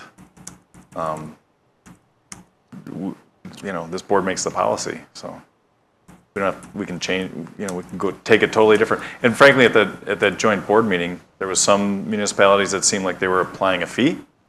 Some were going to referendum, some were just raising the levy and blowing past the limits and foregoing their state matching funds. Everyone was taking a different approach. They were all looking at the need, the dollars required, and how to get there. And in out years, you could have other municipalities doing the same thing, that they want that extra first responder, that at least the city's budget doesn't support. When nothing prohibits them from increasing their contribution. So if we go to the scenario 3, and the CPI plus 2% has been it's a known formula, a known cap to all the communities. I think it's easy for residents to understand. If we put a future increase limit of CPI plus 2% on the fee. Well, this was just Does that applies to work? our budget, right? This is just our, yeah. This would just apply to what we're saying, yeah. This is, yeah, I'm thinking referendum, additional referendum wording so that citizens know there is a cap to future increases. I think we want to be mindful of the reason we're, in this situation is we can't provide the service that we believe is necessary. So people don't want 20-minute wait times when they call 911, and we are met with a challenge financially that can't be met any other way. So I think we want to make that sort of, I don't want to be the boogeyman scary person, but I think we want to be mindful of that. Our goal would be to have better equity, absolutely, across, especially since, you're right, the populations of those top 3 cities, but we can't navigate that, those waters right now. We just need to navigate the scenario that when people call 911, they feel confident that there's not an empty firehouse down the street. And I think also appreciate the work that has been going on for quite a while now, trying to figure out a way to do this that isn't, wildly expensive or irresponsible. I would love something like, scenario 5, but we want to we want to be mindful of what we can hopefully do with the other municipalities and maybe pass. So I think I agree that scenario 3 would be the sensible. I think I too scenario agree 3 that- sends the right message to our constituents and sends the right message to the other communities. My preference would be scenario 5, but your argument is compelling on I like 5. maintaining that variable funding formula that everyone agreed to. And keeps the we in the 7. So I can support scenario 3 as well. With the 4 in front of it, you got to cross both fingers on both hands. That's right. Hey Kathy, so they're talking about including the CPI plus 2% limit kind of in the referendum question. And my concern is, do we have to spell out the definition of what CPI we're talking about? Because that gets to be very wordy and lengthy with regards to this, the region, the services, seasonally adjusted. Right, we probably would have to do that. And what we tried very hard to do, and it may not show through, is we worked with Tom Friday afternoon, trying to make this as simple and straightforward as we could. And the same with the explanation below it. So when you start talking about plus plus, I think you may confuse people. Well, that's why we have such great representation to wordsmith that to be easy to read. Well, but Tom's right, the CPI is all over the board. It's like this long and it's all nomenclature that people wouldn't understand. How is it referenced, how is it referred to in our IMA? Can we refer to the IMA as? I don't have a copy of it with Mr. Eichelberg. I do, and I think it's spelled out and it's wordy and lengthy. Is that too hazy to reference the fact that as agreed to in our 12-year-old intermunicipality agreement? Well, I'm hearing different. CPI needs to be defined. I'm hearing a Consumer different price couple index things. plus 2. I'm hearing, Mr. Eicher, I'm hearing you say 450, I'm hearing other people echo 450 you can live with. Are you saying 450 plus 2% CPI? Not to exceed an increase of So that amount in the future. Okay, but 450 just understand something, you can say that, that doesn't bind anybody. Yeah, you're right. Okay, No, I mean, you're- I know, appreciate what I you know. guys are trying to do, but the reality is come the next election, I don't know who's up for election, I You're right. don't know, You're but right. first of all, you don't need a referendum. You can do this on your own. And secondly, you can't bind a future board. Yeah, you're right. So I appreciate what you're trying to say, but that's why we initially put in here, we just grabbed Tom's number 560, and we said annual adjustments determined by the common council, because do you want to go to I don't know, is the next common council going to want to go to referendum every single time there's a fee? I don't know the answer to that. So that's why we included what we included, so you guys could make that decision. Yeah, I'll backstep to what I said last time. That is that having the number in there is simple, and then, I mean, hold your representatives accountable, and then put that in the FAQ like everything else. Like our intent is, and spell out that we don't intend to increase this beyond the CPI plus 2% without going to a future referendum. And right? I mean, that's what the literature that we're putting out based on the body that's here today, what our sentiment is in moving this forward. And then if there's 7 different people or 5 different people, that it's up to them. So careful who you vote for, But right? under the same logic, levy limits would be the same. I'm not understanding Under your your question, Mr. definition, the fact that the city of Delafield or any community that follows the levy limit process lined out by the legislature, under your definition of what you explained before, that would also be voluntary as well, correct? If you agree to take the negative adjustment, you don't need to have a referendum. Shaniqua and Neshota is my understanding, I apologize. Shaniqua and Neshota is my understanding that they have waived any of their shared revenue. They have no levy. Yeah, but I'm just saying, aren't levy limit participation a choice of any future council as well? Mm-hmm. Sure. But I just want everybody to understand that you can put any number you want in here and say it won't exceed, but you can't bind a future board. I just want everybody to understand that. It doesn't mean anything. Yeah, Mr. Aker, it really kind of doesn't. Right, okay. Yeah, so I mean, I'm just there's no being point in putting honest. it in there. I don't think we should be putting it in if it doesn't mean anything. I think that we need to put it in all of our, what you said, we need to put that in all of our FAQs and make that really clear that that is our intention, and hold us accountable if that doesn't end up happening. May not be the But intention of next I year's council. Yeah. don't want to put stuff in if it's not. Well, that, if it doesn't. That would imply. Yeah, I don't that want it's to a mislead promise, people though. into thinking that something is going to be binding if it's not. well, in general, when being on the plan commission for a while, and in particular these last couple of years and talking about these land use changes, people are looking for guarantees. Like I was told when I moved here that blank, and I do point blank say, our comprehensive plan and our land use plan and our zoning is only as firm as the 7 people on these different committees on that day. It's 90 days away from being changed. Well, they're living, breathing documents. Yeah, right. And so they change. And for example, what if, It's not a threat, it's just how it works. it's the reality, what if the budget or something happens with Lake Country Fire that no one anticipates? I mean, I have no idea what could happen. Like this year. You could be looking at a whole different fact scenario a year or 2 years from now. Right. Right now, we're looking at, what happened. We have a situation that we didn't anticipate. And so here we are right now looking at something that was not part of our awareness. Kathy, a just year real ago. quick, I'm not sure I understand. So even if it's a binding referendum and there's a maximum increase included in there, that would not be binding on future councils? Well, I don't know that you could make this a binding referendum, Tom, because you don't need to have a binding referendum under the statute. But if you did a binding We referendum, want it they to may be have binding. Why to. They may can't have we- to go back and redo it.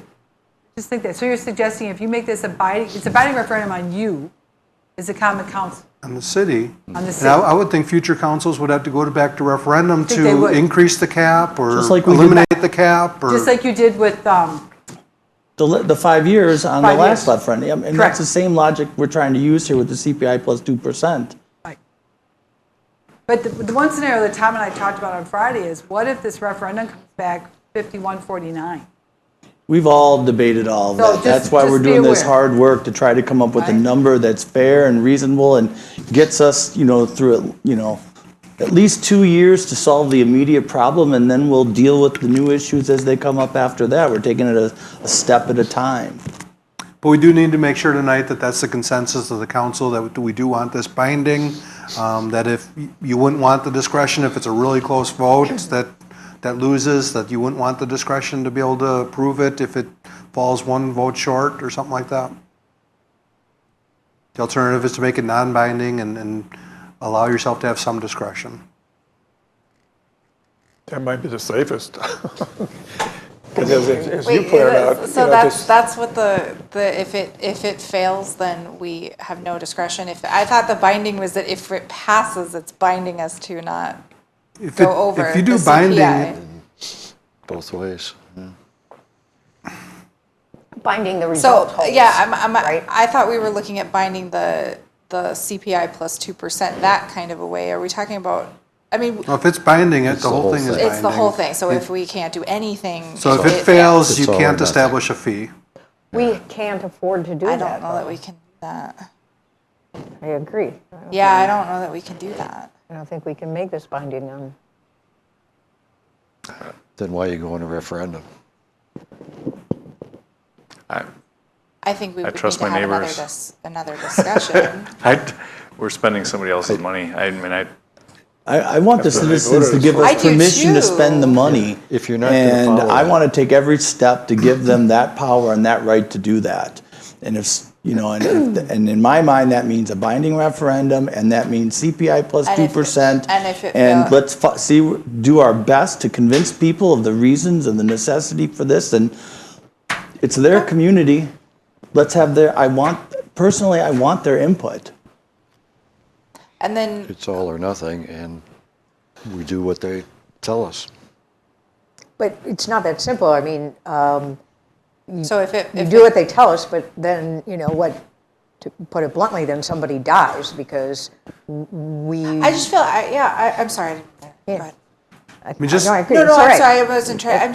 I just think that's tricky because our options are not one or like we don't just have two options, and if we're taking it to the people and only giving them two options, if they don't like one of the two, that doesn't mean that they wouldn't approve something. I just mean, does that mean we go to referendum? I mean, if it doesn't, We could go to referendum in August or November again.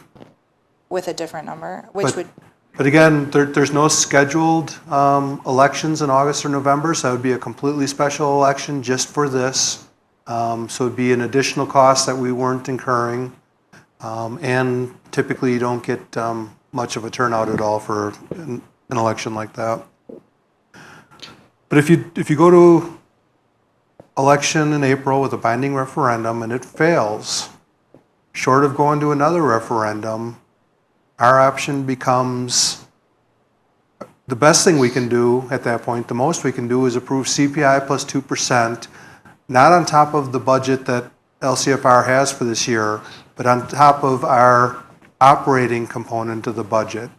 So they lose out on the capital component, they lose out on the fund balance usage, and you'd be looking at not being able to retain, probably not being able to retain any of the new 7 hires made in 2023. That's draconian. I mean, yep, I don't think that's a sensible option. And I don't think our citizens would think that either. And this isn't a choice between a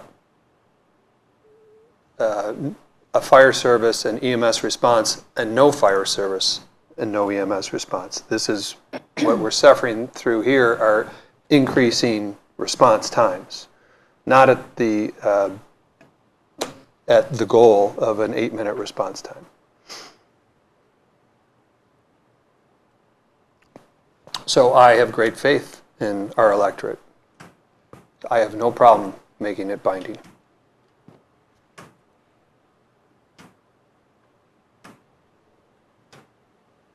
One thing I'm a little confused on is we're talking about a fee, which for a fee we don't have to go to a referendum. Correct. But we're going with a fee, but we're putting on top of the rules like if it was part of the levy. We're kind of going half of this and half of that. Well, the rules just say you have to take that negative adjustment.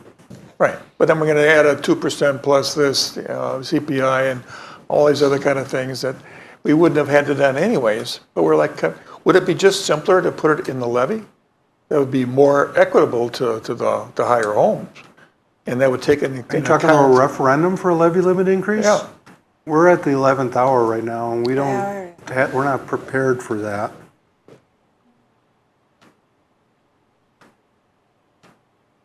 Yeah, I think we've agreed the fire fee is the way that we want to go. We've had that discussion. I mean, the intention of that January 3rd meeting was to provide the direction to go into this meeting with, and that wasn't discussed at all.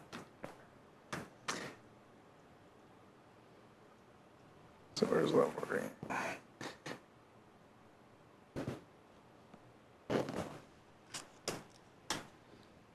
So where's our motion? I'll make a motion to, I got to go to your page here. Tom, do you need me to make a motion filling in the blanks on the resolution here? For the dollar amount? Yeah. Yes, and we also need to understand if it's going to be binding or non-binding. Kathy, what else do we need?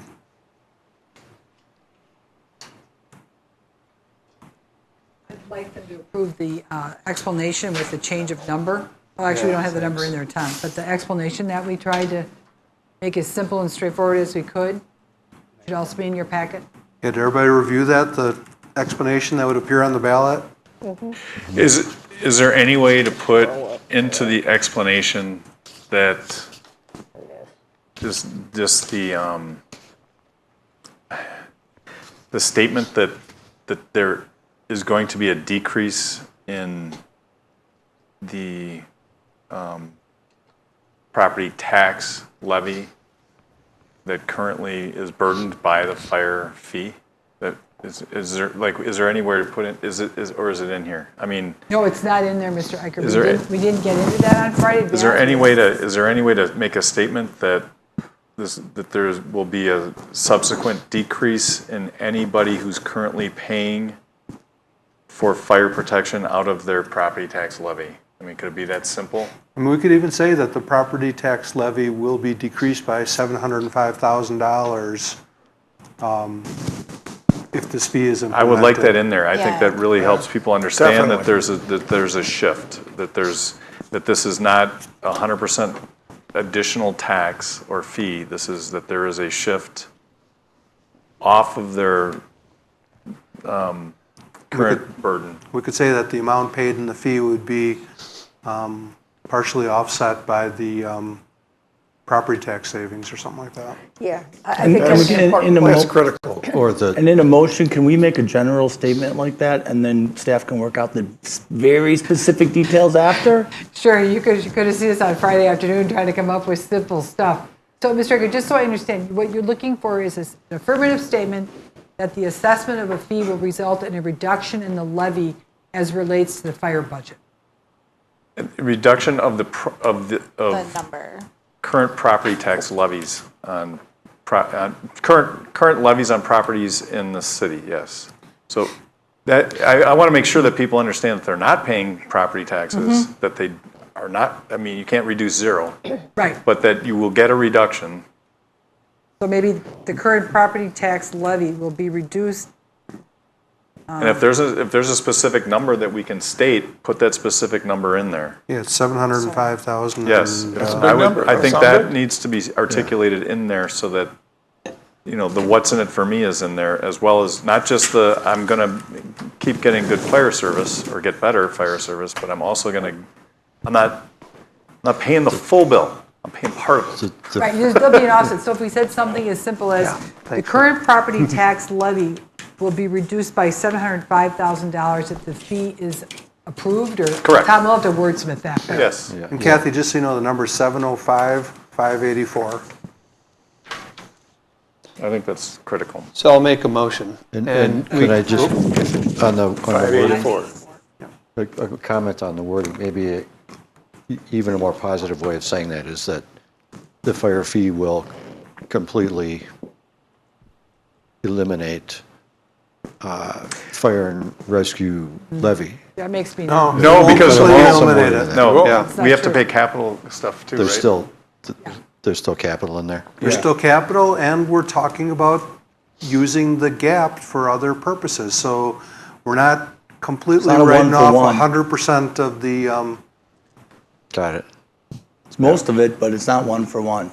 yeah. I'll make a motion to change Resolution 2023-01 by changing the fire protection and emergency medical services of not more than strike 560, insert 450. And now therefore it be resolved, strike 560 again, insert 450. Change non-binding to binding, referendum, strike non-binding, input, insert binding. Add to the explanation, strike under the explanation, not binding to binding. And add verbiage at the end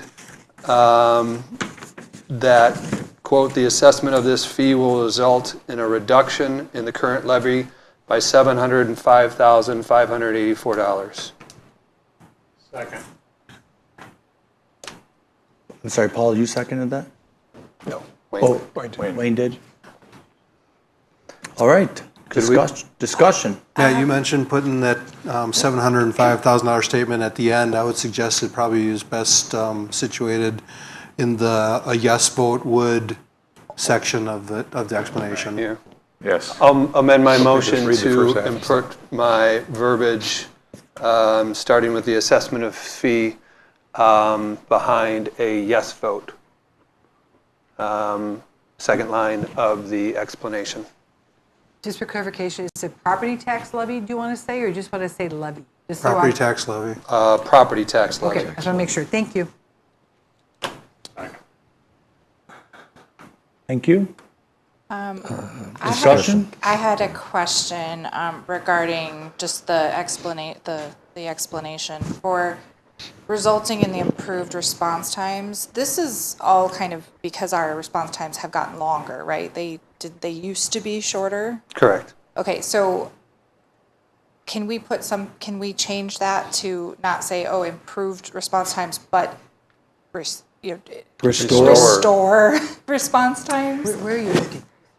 Under explanation. Where Okay, I'm medical here. staffing to resulting in improved response times. But this isn't about getting better results. This is about restoring it to what it has been. To industry That's a good point. standard or whatever. That gets a little Or complicated. just something to that effect, because this isn't, I mean, we're not trying to make things better at this point. We're trying to maintain appropriate services, correct? So I just want to make sure we're being clear of what, I think if that's that's an- being in the explanation, I want that to be clear, that this isn't a. So- Would you want to say Message. restoring industry standard response times? Yes. That would be my, Or is that an important message or for the something to that. FAQs? Actually, I think that's- improved makes sense because they have gotten bad or worse. But I don't know I don't that know what everybody knows industry, that. I don't know what industry standards are. Well, the first statement says we're improving response times. Right, that's the one we're looking The second at. statement says if you vote no, it's going to worsen them. Right? So as part of the discussion, I think that's already in Enjoy there, the discussion. Danielle, that if you vote yes, you will be improving response times. If you vote no, they will worsen. But she's suggesting that we're not really improving them from where they were, we're just restoring them to where they were. But that's an assumption that we would be restoring them. Or in an All of effort it to is. restore, in an effort to restore. I don't know, I just think that, like, if you're asking people to pay more money for better, it'd be like, well, why can't we just keep it the way it is? And that would be my concern, it's like, well, it isn't gonna stay the way that it is if we vote no. I mean, I don't know, I just, Well, to if me, you- saying we're resulting in improved response times for most of the people in the community, I don't know that they know that it's gone down. Resulting in the restoration and improvement of response times. How about that? I would. I like that. Or something. So It's more words. We could have used Keep your it Friday simple. afternoon at 5 o'clock. Keep it Only simple. resulting adding in the restoration. restoration and improvement of Yeah. response times. I think restoration is a good word to put in there, but and improve. Because you can't argue with the fact that adding emergency medical staffing is going to improve and restore response times, right? Sure. Well, maybe you can. No, I agree. I just think that the focus should be that You're we getting are into already the area of a seeing guarantee, decline. which is kind of harsh. Yeah, I'm not trying to. Yeah, I just mean that I don't want You're not- it to give the I've- impression that we're. I'm of the belief that you're not going to be educated by reading this explanation. If you don't know when you go in there, you're voting one way or the other already. I'm more comfortable with the way it is personally. The shorter the better. It says improving, and it says, are you for or against responses? Right? It says, I think it's, and we have other messaging we need to get out on this to explain you've why read we're referendum here. questions that are 11 sentences long. This one's getting there. Let's just leave, I think, leave it alone. So I back up and I'll say no.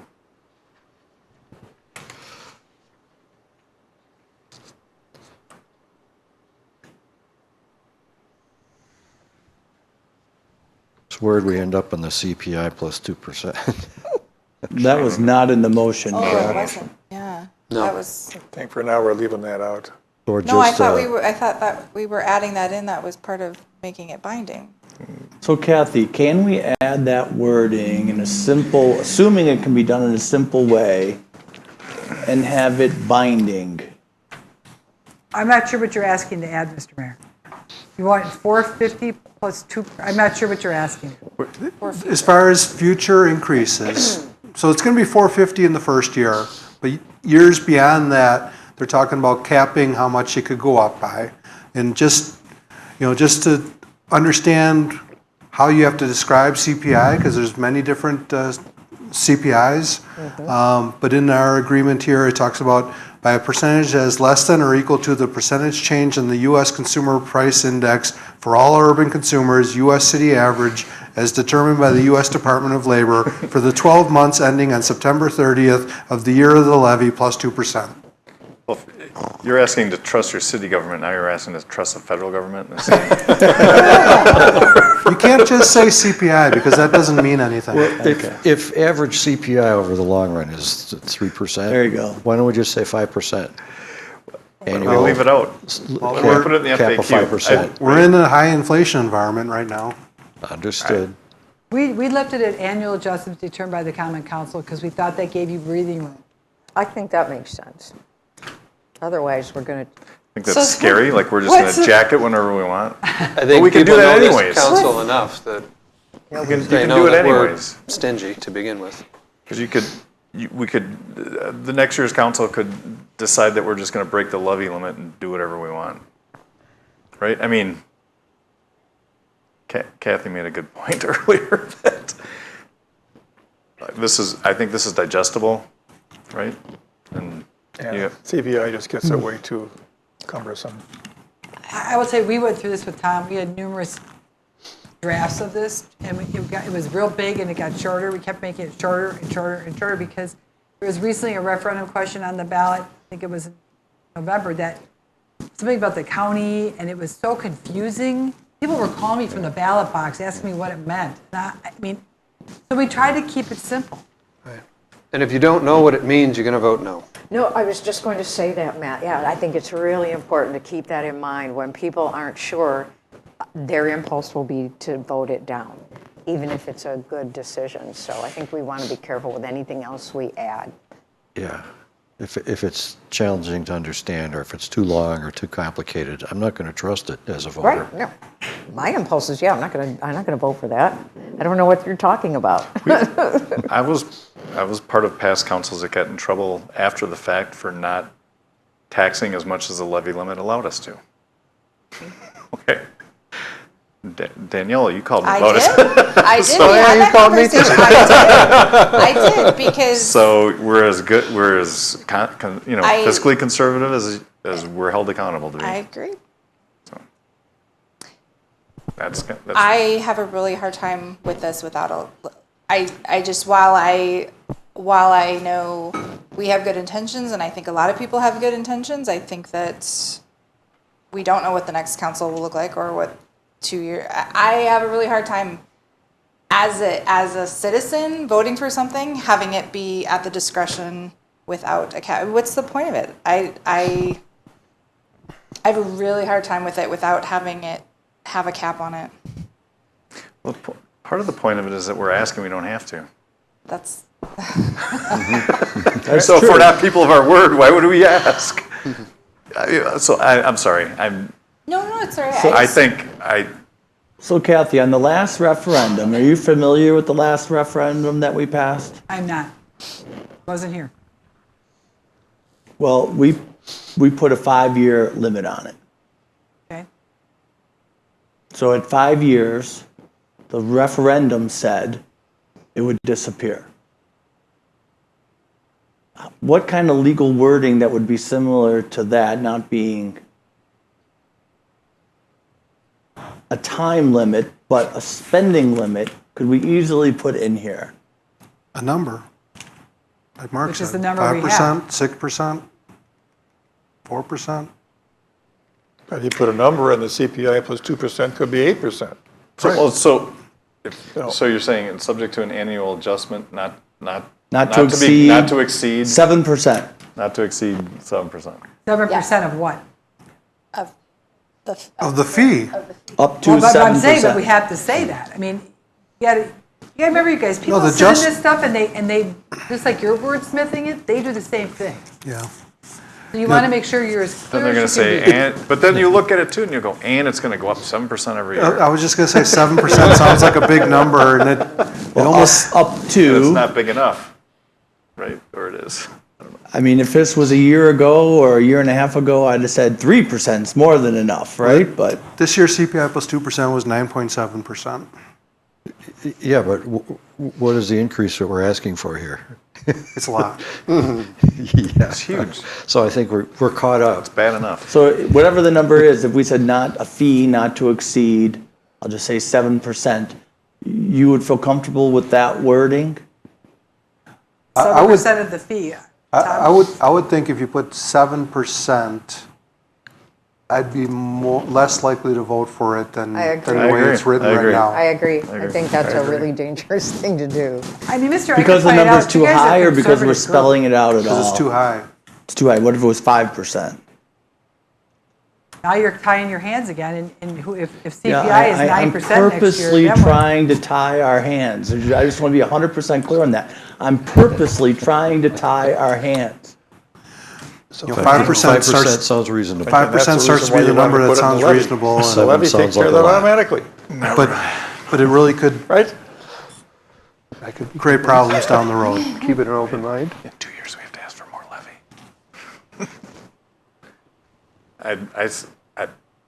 I like the motion the way it is. I'm not inclined to change the motion.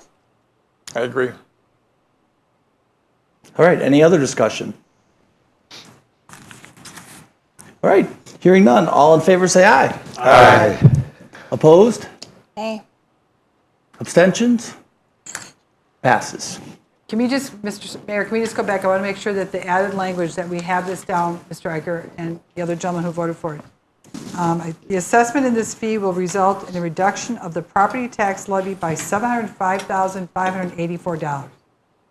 That's the only addition or modification to the language. Is that accurate? No, we also had I'm sorry, resulting in the restoration and improvement of But response that times. wasn't a motion, Tom. That's why I'm asking the question. No, Somebody was talked not about it. That was not part of the motion. that wasn't was part of the not? motion. Part of the motion. That's why I'm asking the question. Well, is that true? Correct. That is true. That was not included in the motion. There was an amendment Okay. to I got to rewrite this tomorrow morning. change Make sure I the get it right. the location of the verbiage regarding the assessment fee, but there was no motion to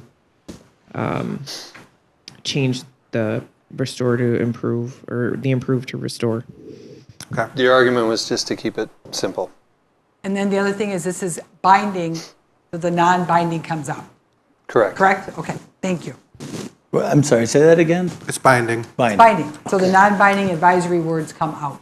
Okay. Correct. We all good?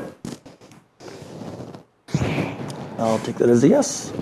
Okay, we'll move on to number 11, new business. A, discussion of possible action regarding resolution number 2023-01, a resolution authorizing a referendum for the city of Delafield. Just did that. Oh, did I did? Oh, whoops. B, approval, I don't want to do that I don't want again. to do it again.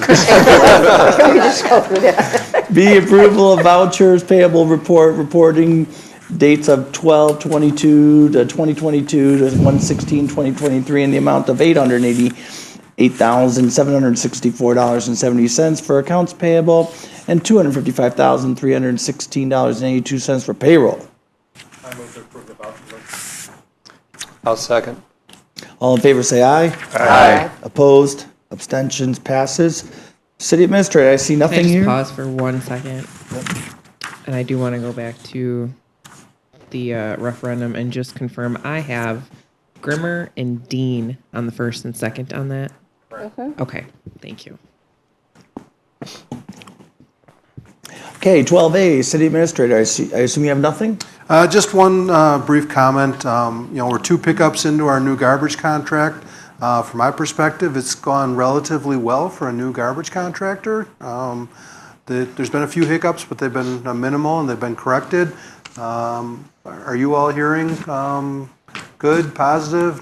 I haven't heard anything, which is positive. Yeah. And they haven't given me a recycling bin, but that's okay because I'm just throwing everything. I'm being very liberal in the amount of recycling that I'm putting out there. I've had way more compliments than complaints, and the couple of times I've called them, they've been wonderful, very helpful and responsive. So yeah, I'd say, yeah, pretty good for the first 2 times. Damn big Waiting garbage for cans, snow. I agree that everyone's been trained very nicely, very quickly. Everyone's very obedient. But I would suggest that you give them the feedback that there's some properties that are like not occupied or they're seasonal or something where you can see some places where there's the 2 bins that were delivered 4 weeks ago are in a ditch. So I mean, if there's some way you can just let them know to double check on them, or I'm not sure what they're what their backup, what their check procedure is, but there's one or two near my house where it's an old farmhouse that no one's lived in for a long time, and it's like just kind of in limbo, and there's two garbage cans like right there in the road for 4 weeks. If they could take note of that some way, I don't know, or if they want us to report it, Matt, what would you be could go best? get the recycle. So are we asking the contractor to move the carts up the drive, or should the city do that, or? I don't know. What do you suggest? I pick 'em mean, up. should it be I know, like, if you note the address, call them and let them know, like, hey, these guys are. It's really not their responsibility to move Okay. them, and if there's a few of them, we, the city, could do it. I could run out and do a couple, Public Works. I'll see if they're still there in the next week or two and Moved just some let of you my know. neighbors because I Let knew they were out of Public Works town. know. I just moved them. But other than that, no, I think they're quiet too. They're more quiet than the fleet. You don't hear somehow. that beep, Yeah. beep, beep. Somehow I don't beep, understand how I 709. don't notice them. Maybe they They're come quick. at 4 a.m. or something, They're or maybe it's at zipping noon. around pretty quick. They I'm do a not great home. job. That's why. Good, glad to hear it. I had a lot of calls before they started, none afterwards. And I did call them once. How'd they do with the fire? There was a little private road that was missed on Christmas tree pickup, right? It was one of these, like, you wouldn't know the road was there. I called them, they were like, we'd be happy to take care of it. And I'm like, well, this is no emergency. We'll be out there today or tomorrow. And they were very helpful, and boom, they came back for that. So, Did the fire impact them? I mean, for their service level, I'm sure it's impacted them, but you heard about the fire in Whitewater, right? I mean, that was them, right? So they take our recyclables to our material recovery facility. That's the Waukesha County, Milwaukee County joint MRF, so we don't use their facilities. Oh, okay. Yeah. Okay, we'll move on to B, City Clerk, number 1, spring primary election, February 21st, 2023. There's a spring primary election, February 21st, 2023. There's nothing on the ballot for the city of Delafield. No primaries for the city of Delafield. What about Supreme Court? So let me rephrase. There are no races from the city of Delafield on there. It is just the Supreme Court. Okay, So we do have a primary just for that, nothing else. got it. Okay, C, City Treasurer, November 2022 Treasurer's Report, referred to it in the packet. D, council request for future agenda items. I have a couple things. I actually want to pick up on one of the citizens' comments about the city hall steps and money that's been sitting there for them. I'm wondering, if we can fix them? My second thing is along the lines of Public Works spending on the 2023 street improvement program costs. The city budget, or the county council approved a budget, and the street paving proposals exceed that amount that was approved by the common council. So I'm wondering what's up with that. So if we can put that on the council, we can talk about that. All right. Seeing no further business, we are now adjourned at 9:07 p.m. Thank you, everyone, for participating or watching.